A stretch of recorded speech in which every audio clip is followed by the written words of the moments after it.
Vă salut, dragi prieteni! Grădinari mai mici, mai mari! Haideți să facem un exercițiu de imaginație. Concert live în fiecare zi cu păsări cântătoare, indiferent de anotimp.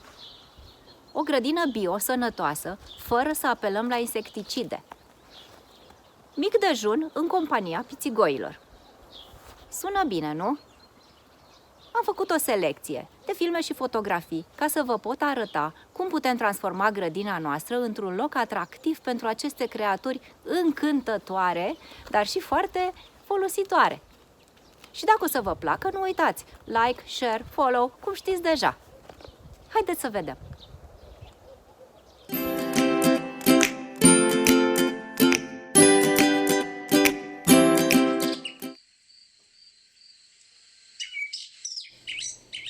Pe lângă bucuria de a le asculta cântecul vesel și a le urmări hârjoneala printre crengi, păsările ne mai oferă în grădină și un mare ajutor. Se hrănesc cu omizi, insecte și fluturi și ne scapă și de ouăle și larvele lor. Astfel, solul, plantele și ramurile pomilor sunt curățate natural de dăunători, iar noi putem crește fructe și legume sănătoase fără să folosim insecticide.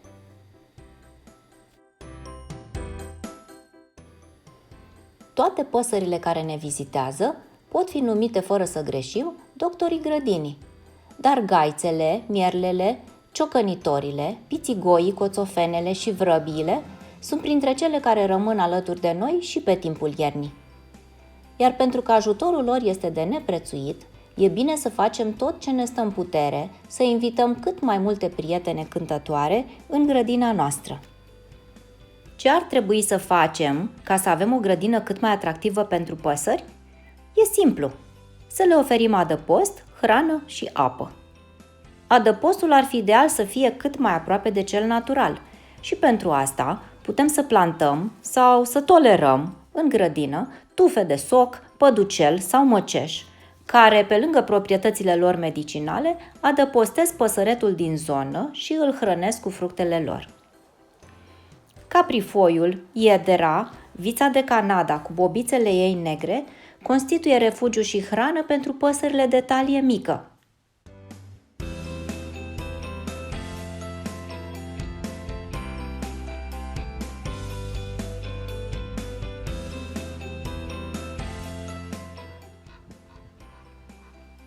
Putem să cultivăm și floarea soarelui, ale cărei semințe sunt ideale pentru pițigoi în timpul iernii.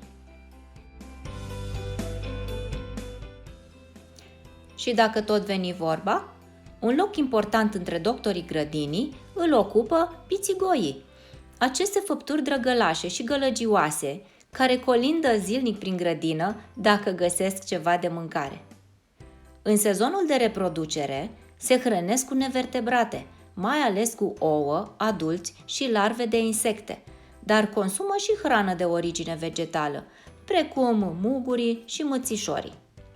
Omizile constituie hrana esențială a puiilor și cum o familie de pițigoi are de crescut 2 generații de pui într-o vară, adică vreo 25 de sufletele, adună pentru asta câteva zeci de kilograme de omizi și larve care în majoritatea lor dăunează plantelor din grădină. Cuibul și-l instalează în scorburi de copaci, crăpături în stâncă, iar în apropierea caselor ocupă și cuiburi artificiale pe care le folosesc an de an. Aici putem interveni și noi, ridicând căsuțe special pentru ei, în locuri ferite de intemperii și de pisicile din zonă. Interesant este că perechile de pițigoi rămân împreună pe viață, deseori, și își apără teritoriul pe toată durata unui an. Își fac cuiburi și se înmulțesc acolo unde găsesc hrană și în timpul iernii. Un iaz în grădină e binevenit pentru cântătoare tot anul, dar iarna apa cam îngheață și dacă nu e măcar zăpadă, trebuie să ajutăm cu ceva apă călduță. Dacă avem grijă și le asigurăm începând de prin noiembrie hrana și apa, în restul anului ne putem bucura de hărnicia și de vioiciunea lor. De mâncare punem pentru toate zburătoarele, floarea soarelui, in, porumb zdrobit, nuci, fiecare pasăre alegând ce îi place și ce îi priește. Vrabia înghite mălaiul pe loc. Pițigoiul, în schimb, ia sămânța de floarea soarelui și zboară cu ea pe o creangă. Acolo o sparge și o mănâncă. Pentru păsări mai mari, putem adăuga mere, legume fierte, dar niciodată pâine, semințe sărate sau biscuiți, alimente preparate termic în general. Putem să le oferim chiar semințele rămase de la dovlecei, după ce am recoltat cât ne trebuie pentru anii următori.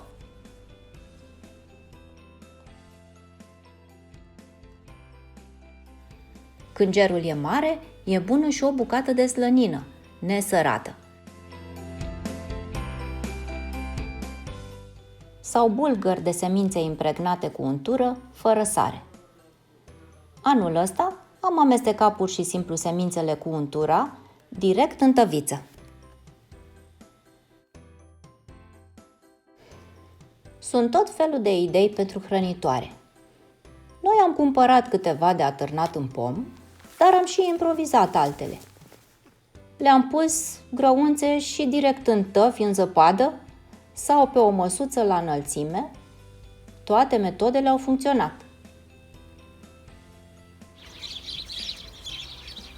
Și când le vezi atât de fericite, cum să nu te bucuri de bucuria lor?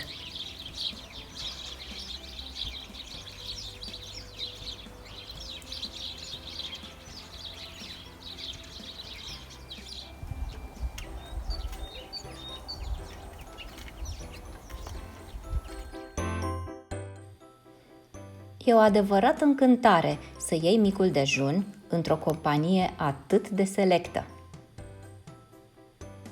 Dragul meu prieten, hai să ne gândim doar la atât. Dacă nu mănâncă o zi, două, un pițigoi moare. Acum că tocmai ai ascultat povestea mea și știi că nu e greu să-l ajuți și să-ți rămână tovarăș fidel toată viața lui și un ajutor de nădejde în grădină, ce-ți rămâne de făcut?